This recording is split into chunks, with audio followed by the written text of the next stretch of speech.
I remember the day she first showed me that silly little coat.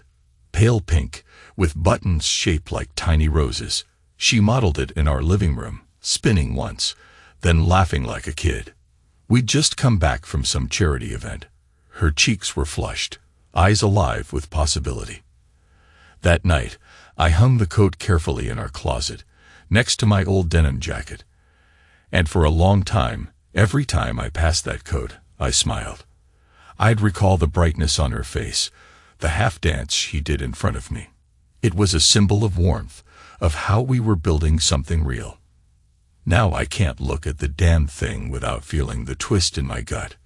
It's still there in the hallway sometimes, carelessly dropped on the floor. There's a pang in my chest I can't quite name, except it feels like a knife turned sideways. That coat used to make me think of our shared life. Now it stinks of betrayal. I'm Andrew Morrison. Drew for short. People around here know me. My neighbors wave. The mailman gives me a nod. We're just outside Detroit. I work in automotive, senior technician at a plant. For years, life was a predictable cycle. Do good work, collect a steady paycheck, go home to my wife, Rachel, and to the boy who calls me Dad. We'd watch a Sunday game if the Lions were on, eat a slow-cooked pot roast, call it a day. No drama, no big disruptions, just the hum of an ordinary American life. That was before it all unraveled. It started on a Sunday like so many things do. That Sunday morning, I remember the weather being strangely ominous. Clouds the color of wet concrete hovered overhead, threatening but not delivering rain. The wind had a bite to it, the kind that rustles leaves in a restless dance, warning of bigger storms to come. I was on my way to pick up groceries before church. Rachel had said she'd be at a volunteer meeting afterward. A quick session to plan a children's fundraiser. It was a normal routine. I handle errands. She takes care of church duties. The boy was home with me that morning, reading in his room. At noon, I drove over to the church to join her. I was a bit early. Funny how the smallest decisions can crack open your life. I was flipping through radio stations, football chatter, some old 70s tunes, then a talk show. The host's voice was rough, the kind that had seen a few packs a day. I can't even recall his name, but his tone was haunted. He took a long pause between sentences, like speaking about certain things was both a confession and a release. He started telling a story about an affair. I almost changed the station. Affairs are cheap talk on midday radio. But something made me listen. He was chuckling, a low, painful laugh, describing a married woman he'd been seeing. She's practically an angel in her husband's eyes. The host said, a devout churchgoer, always volunteering. But behind that core-like smile, oh man, then he got explicit. Not the graphic detail, but enough to set my teeth on edge. The mention of kneeling before an altar, no less. The talk show guy found it all so amusing. Her husband has no clue, he said. He's a good man, golden, really. And the sex, let me tell you, it's like sin in a holy place. He coughed or laughed, hard to tell which. And the air crackled with the sound of him inhaling like a man who doesn't want to talk, yet can't keep quiet. I should have dismissed it. There are countless wives in the world, countless men with unfaithful hearts. But the man's voice, something in it made me sick. An uneasy familiarity. I felt my pulse pick up. For a split second, I entertained a wild thought. This is about Rachel. Then I told myself, don't be absurd. So many people volunteer in churches. So many wives are out there. My wife was no liar. Right? When the talk show cut to commercial, I realized my hands were trembling. I turned into the church lot and parked. That's when I saw them. Rachel exiting the side door with a group of volunteers. Marcus Whitfield stood next to her. I only knew him vaguely. He was some marketing guy I'd seen around at local community events. Something about him always seemed confident, polished, a little too smooth. Tall, broad-shouldered. The kind of man who stands out in a room. He bent his head close to hers, murmuring something, and she laughed. I stared at them through the windshield, feeling like I'd swallowed nails. I didn't confront them then. Instead, I drove away, telling myself I was imagining things. That Sunday evening, I tried to behave normal. Grilled burgers, asked the boy about his weekend reading. I turned on the radio in the kitchen, searching for the station I'd heard earlier, but the show was over. Rachel said she was tired. She went to bed early. Nothing about her seemed obviously suspicious, but she was distant, hugging her arms around herself, fiddling with her phone, sending texts. When I asked who she was messaging, she just said, "Church group." That was that. The next Sunday was the day I found her coat on the floor again, like always. She breezed in at 10 o'clock at night, claiming the meeting had run late. "We were discussing ideas for the children's Easter event," she said casually. My stomach churned. That rough voice from the radio stuck in my head, echoing, "Her husband doesn't suspect a thing." I looked at Rachel's face, trying to see any sign, any flicker of guilt. She smiled at me, her eyes bright as if nothing were wrong. But the memory of that radio broadcast gnawed at me. I forced a nod, letting the moment pass. We got into the car the next morning to run an errand. She hopped in the passenger seat, leaning back with a sigh, turning on the radio. Bad luck or pure fate, the same station crackled to life, replaying the best bits from last week's segment. And there it was, the same smoky-voiced host, mocking the devoted wife and the clueless husband. He repeated parts of the story, cackling about on their knees in front of the altar. Heat flared behind my eyes. Rachel's hand flew to the dial, but she fumbled, turning it up instead of down for a second. The host's laughter poured into our silent car. She turned it off. We sat there in heavy quiet, the engine idling. Rachel's cheeks flushed, her mouth opened, but no words came. Finally, she managed, "Some people are disgusting. Can we just drive?" I started the car rolling forward, my face expressionless. My heart hammered so hard I worried she might hear it. I barely blinked. I just wanted one breath of truth to come out of her, but she said nothing more. That evening, I confronted her softly. "So, who was at the church meeting, exactly?" She listed names, volunteers I knew, and then added, "Marcus was in the next room, but he was busy with the men's group, I think." I listened, letting her voice fill the kitchen. She repeated every detail, calm as you like. The next morning, I sent an email to her, including the link to the radio show's podcast. No subject line, just the link. She never acknowledged it. That was the day I decided to get a paternity test done. The boy is 8. I've loved him since the second he was born. But I always noticed, his hair is darker than mine. His eyes shaped differently. I chalked it up to recessive genes from Rachel's side. The doctor's office was quiet, the nurse polite but distant. "We'll email you the results," she said gently. 2 weeks later, I had my answer. Not my son. My face went cold reading it. My first instinct was to hurl my phone across the garage. Instead, I made a PDF copy. I put it with the link to the radio show. Then I sent it to both of them, Rachel and Marcus. The subject line read, "You both are free now. Freed from a real man." I didn't say a word to Rachel that night. She saw my message, I know she did. I watched her read it. Her hands shook, tears welling in her eyes. I expected her to come to me, fall at my feet in apology, or maybe scream in denial. She did neither. She just stood there, phone in hand, trembling. Then she went to pack an overnight bag. Afterward, she lingered in the doorway to our bedroom, as though hoping I would speak first. 1,000 things collided in my head. Anger, heartbreak, the memory of that pink coat, the child's first steps, her lying eyes. But I swallowed every word. I was done being the gullible fool. By morning, the house was half empty. She'd taken the boy, left me a short note on the table, something about, "We need space. I'll be at Mom's." I stared at her looping script, remembering how she used to write little hearts next to my name on grocery lists. Now those hearts were gone. That was weeks ago. But let me backtrack to fill in the cracks. Because the moment I pressed send, that might sound like the climax. It wasn't. There was a stretch of days leading up to it. Days where I tried to make sense of the twisted puzzle I'd found myself living in. Nights spent in the garage, my old Buick half disassembled, greasy tools scattered on the floor, my solace in broken machinery.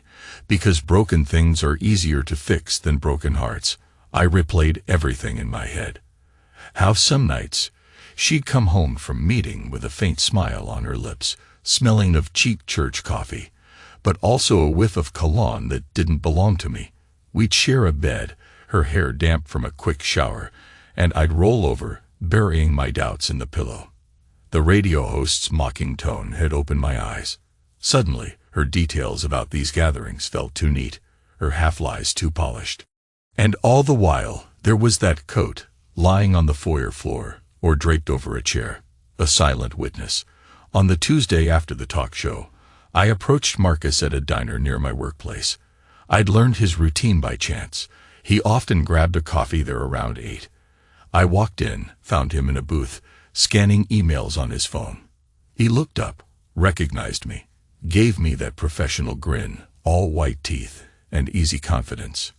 "Andrew, right?" he said. "Didn't know you were a regular here." I slid into the booth across from him, kept my hands folded on the table. My voice came out low, steady, though inside I was shaking. "Heard an interesting radio show on Sunday." Marcus paused, stirring his coffee.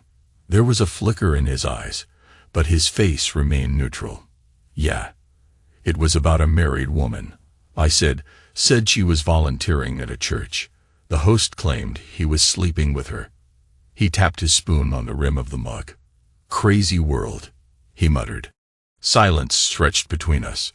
The smell of eggs and bacon drifted from the kitchen. A waitress in a pink apron shuffled by. Outside, the sky was dull, a mid-February gloom that weighed on everything. I cleared my throat. "I think I know who the woman is." Marcus exhaled. He pressed his lips into a thin line. Didn't admit or deny. "And you've come here because..." I stared at him. "I want you to know that I'm not an idiot.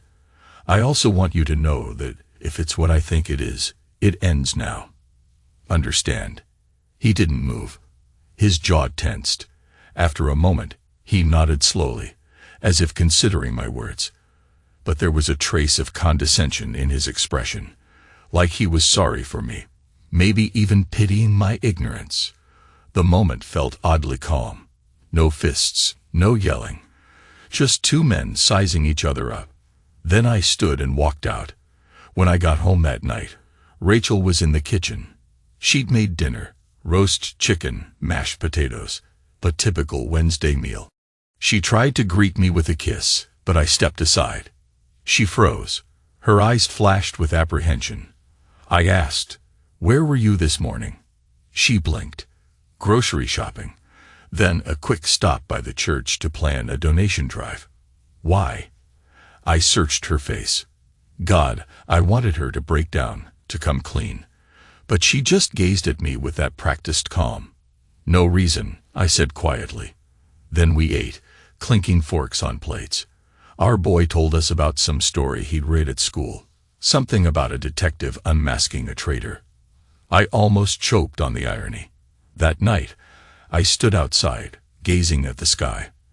The wind picked up, swirling dried leaves around the driveway. Clouds roiled overhead. It smelled like rain, thick and heavy. A sudden image flashed in my mind.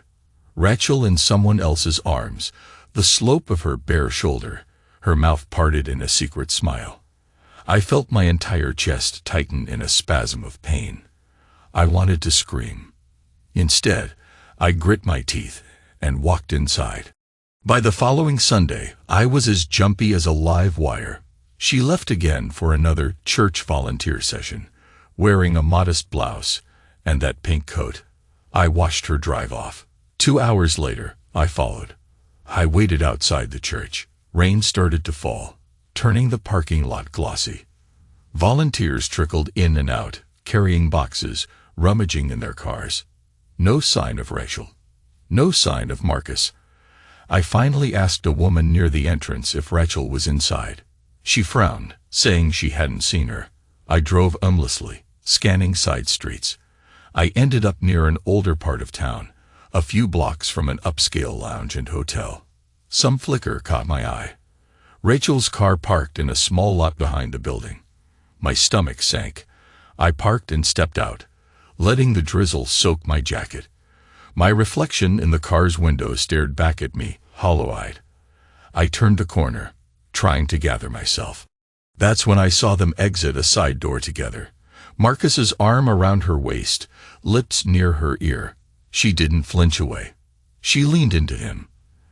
They slipped into his car, windows fogging up almost immediately. I walked closer, ignoring the rain that was now stinging my eyes. Through the blurred glass, I saw shapes, arms entwined. I caught glimpses of her face, parted lips, a silhouette arching forward. My breath stuck in my throat. My vision blurred, hammered by rage and heartbreak. I stepped back into the shadows and pressed myself against the cold brick wall, not wanting to see more, yet unable to tear myself away. God, it felt like an eternity, standing there in the rain, listening to my pulse pound in my ears. The windows of Marcus's car were fully steamed over, but I could imagine the scene inside. Her quiet moan, his rough laughter echoing from that radio show. For the first time in my life, I felt truly dead inside.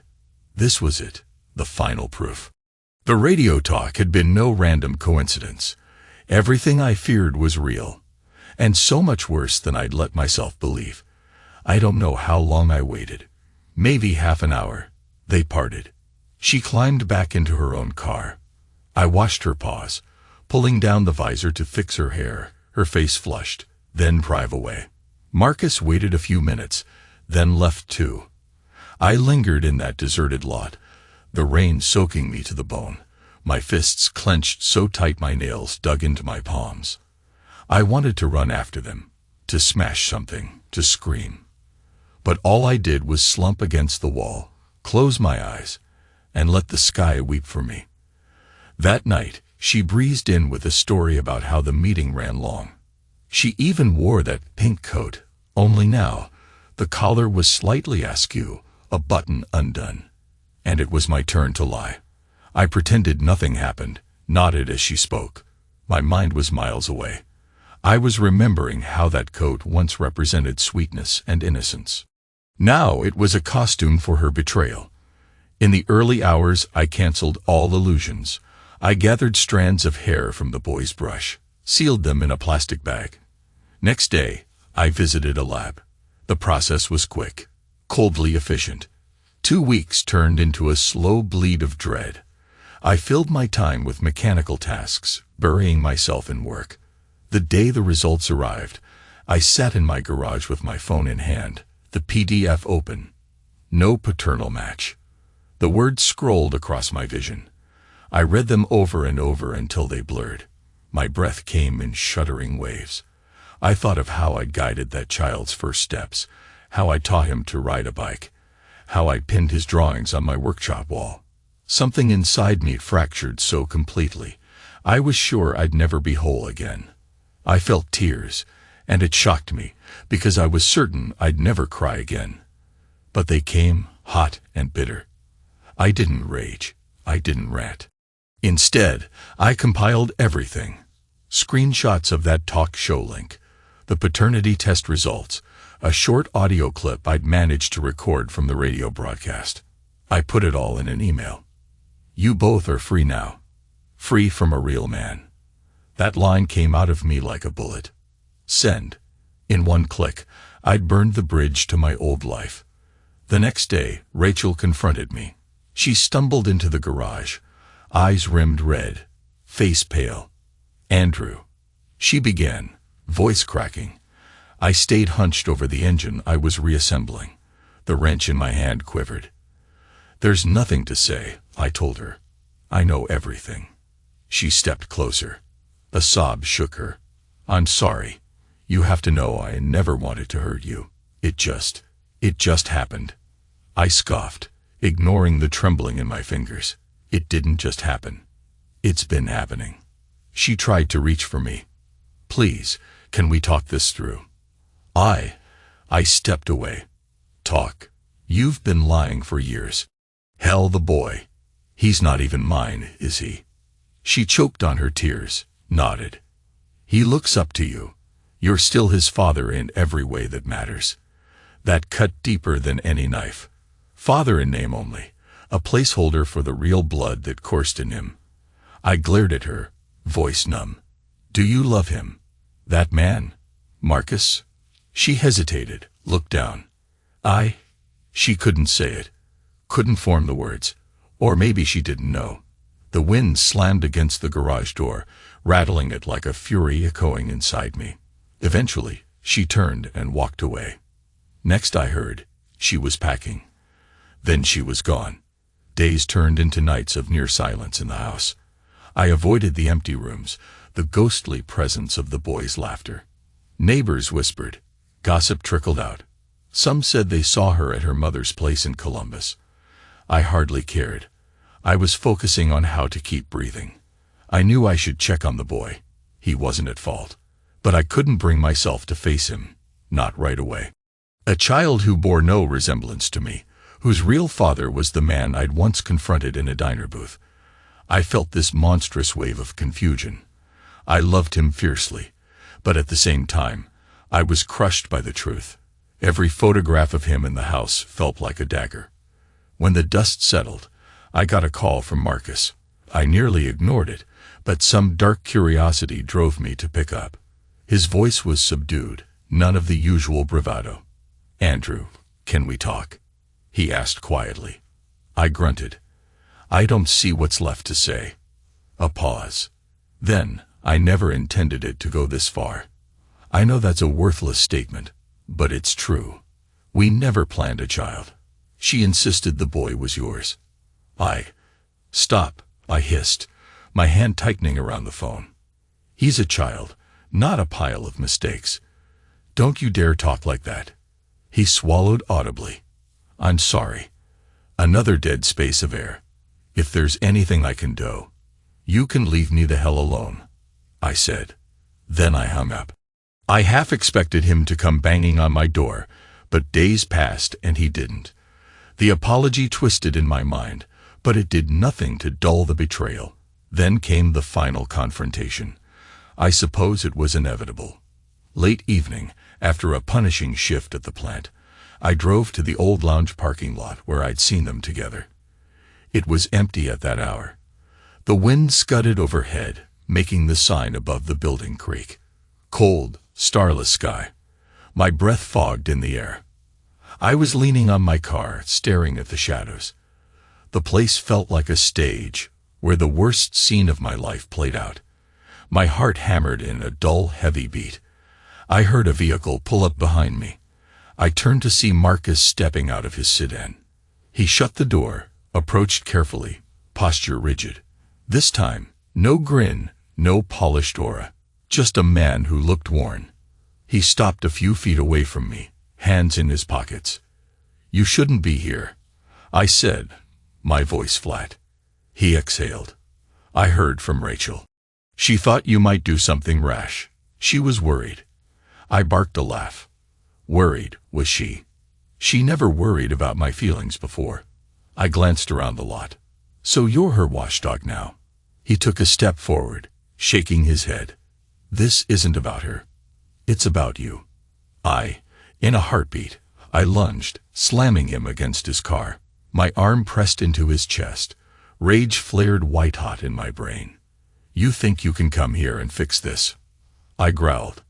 No, you don't get to show up and pretend you're the bigger man. He winced, hands up in surrender. Andrew, I'm not here to fight. I'm trying to. To what? Apologize. My voice shook. You see this place. This is where you and my wife. I couldn't finish. My throat closed. My entire body trembled with an anger so potent I felt ready to burst. Marcus's voice was soft. I know I deserve every ounce of your hate. You want to punch me, do it. I won't stop you. I shoved him, fists clenched, my breath rasped. Everything in me wanted to break him open, to hear his bones crack. But then I saw something in his eyes. Was it guilt, regret, or just fear? I don't know. My own reflection looked monstrous in his gaze. Slowly, my arms fell to my sides, my fists unclenched. The rage inside me turned to something hollow and bleak. You took everything from me, I whispered, stepping back. Rachel, my son, my life. How am I supposed to get that back? He lowered his head. I don't have an answer. We never meant for it to go on like this. I laughed bitterly. Sure, it just happened, right? That's what she said. He opened his mouth, but no words came. After a moment, he climbed into his car and drove off. I stood there in the cold. The wind whipped at my jacket. I wanted to scream. Instead, nothing came out. A dull silence pressed in, so heavy it nearly suffocated me. Days blurred after that. I felt like a ghost in my own life. Neighbors gave me sympathetic nods, but no one asked for details. This was the Midwest. People minded their business. My mother called from Florida, worried. I gave her half answers. Told her I was fine. She didn't believe me, but she didn't push. I showed up to work, half operational. My boss asked if I needed time off, but I said no. Work was the only anchor I had left.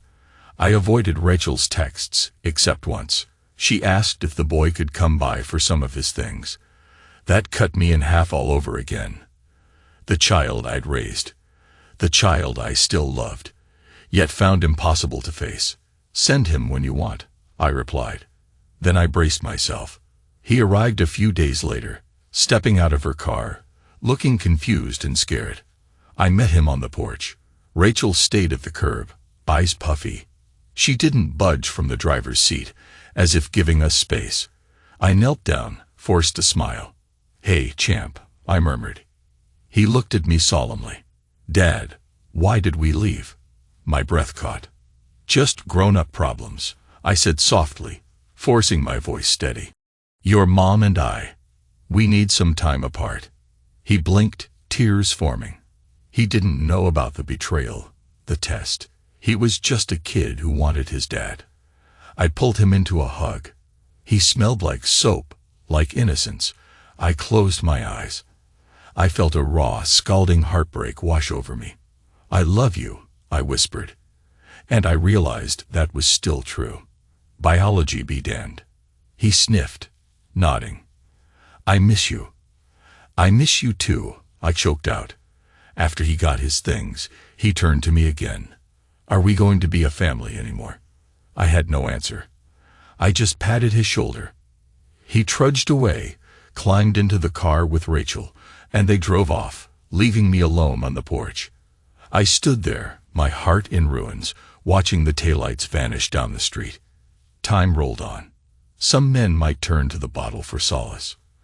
I didn't. It's not that I was noble. I just felt so hollow that nothing could numb the ache. Instead, I wrote an email to a lawyer friend, started the slow process of dissolving the marriage. Next step, the house. Everything we built chipped away piece by piece. She never fought me on the terms. Maybe guilt was her payment. Maybe she just wanted out quietly. And so it all led to that final moment of silence. I remember stepping into the empty bedroom. Furniture half gone, her pictures taken off the walls. A swirl of dust caught in the sunlight. That's when I saw the coat again, tossed in a corner, like a forgotten relic.